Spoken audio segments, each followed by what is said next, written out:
আমি দাঁড়িয়ে রয়েছি রাজধানীর গুলশান 2 চত্বরে, যার চতুর্দিকে রয়েছে লাইটিং এর মাধ্যমে ট্রাফিক ব্যবস্থা। অথচ গোটা ঢাকা শহরে ট্রাফিক লাইটগুলো থাকলেও তার সবগুলোই বিকল।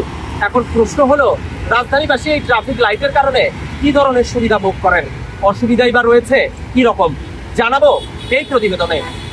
ট্রাফিক লাইট থাকাকালীন সুবিধা পাচ্ছে যে গাড়িটা আমি বন্ধ করলাম, আমার 158 সেকেন্ড এখনো দাঁড়াতে হবে। অন্য জায়গাগুলোতে তেমন চোখে পড়ে না, জাস্ট এই গুলশান আর ক্যান্টনমেন্ট এখানেই চোখে পড়ে। হ্যাঁ, ইলেকট্রিক এটা ভালো, এরপরে টাইমার দেওয়া এটা ভালো, জ্বালানি সাশ্রয় হয়, পথচারী পারাপারের সুবিধা, সবারই একটা পেরেশানি মুক্ত। গুলশান 2 নম্বর যেমন লাইটটা স্পষ্ট দূর থেকে দেখা যায়, এখানে টাইমিং আছে, কয় সেকেন্ড বাকি আছে আমার সিগন্যাল পড়তে, এটা আমি বুঝতেছি। আর অন্যান্য জায়গায় যেমন এই টাইমটা নাই এবং লাইটগুলি কোনোটা জ্বলে কোনোটা জ্বলে না, কোনো জায়গায় নাই, কোনো জায়গায় ভাঙ্গা গেছে, এরকমের।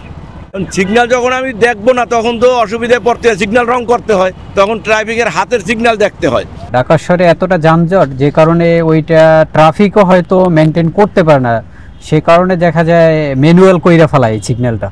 অনেক সময় এখানেই অনেক সময় যখন বেশি ট্রাফিক থাকে তখন দেখা যায় এটা ম্যানুয়াল হয়ে যায়, এটা কিন্তু এইটা সিগন্যালের উপরে থাকে না। দেশে তো ভাই এরকম চলে না ভাই, আসলে চললে তো সুবিধাই ভাই, আসলে তখন তার সার্জেন্টের এত লাগে না ভাই, সিগন্যাল দেওয়া লাগে না, তারা রোদের মধ্যে কাজ করে ভাই, এটা তো ঝামেলায় তাদের জন্য।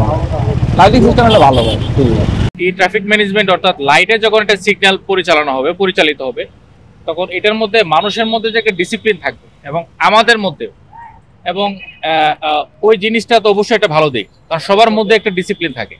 অন্যত্র যেহেতু ম্যানুয়ালি চলে, কিন্তু মানুষ যারা গাড়ি চালায় ওনারা কিন্তু ওইটাতে অভ্যস্ত, মানে ম্যানুয়ালি ওনারা চলে অভ্যস্ত, কিংবা আমরাও ম্যানুয়ালি ট্রাফিক নিয়ন্ত্রণে এটা আমরা নিজেরা অভ্যস্ত। সিগন্যাল লাইটে যদি ইন্টারসেকশন গুলা চলে সেটা তো অবশ্যই একটা ভালো দিক, সেটা আমাদের জন্য ভালো এবং যারা জনসাধারণ যারা গাড়ি চালান, যারা রাস্তায় থাকে ওনাদের জন্য ভালো, পথচারীদের জন্য।